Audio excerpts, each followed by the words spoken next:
First and foremost, it's really important for everyone to check in with himself or herself, really to recognize how stress might be manifesting or showing up in your body and in your mind.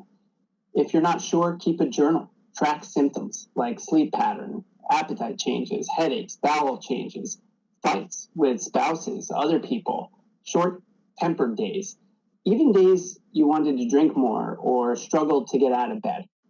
If you have a chronic condition, definitely track changes there too. For instance, if you notice you're reaching for your inhaler, for your asthma more, or are having more symptoms of any condition you've had beforehand, please call your doctor.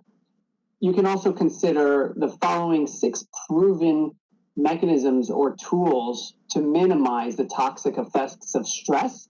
We know these as buffers, and everyone kind of has a sense that these are things that can help, but there's great evidence this can protect us.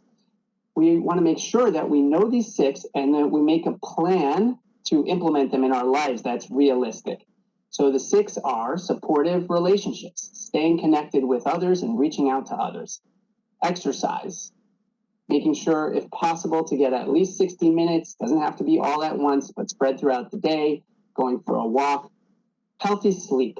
Try to go to bed roughly the same time each night, and especially try to wake up each day at the same time. That has a great effect on your circadian rhythm and mental health. Try to have a balanced diet. The stress hormones actually make us want to binge eat junk food, but that's going to worsen our physical and our mental health. So eat more vegetables, fruits, and lean proteins. Mental health is very, very important.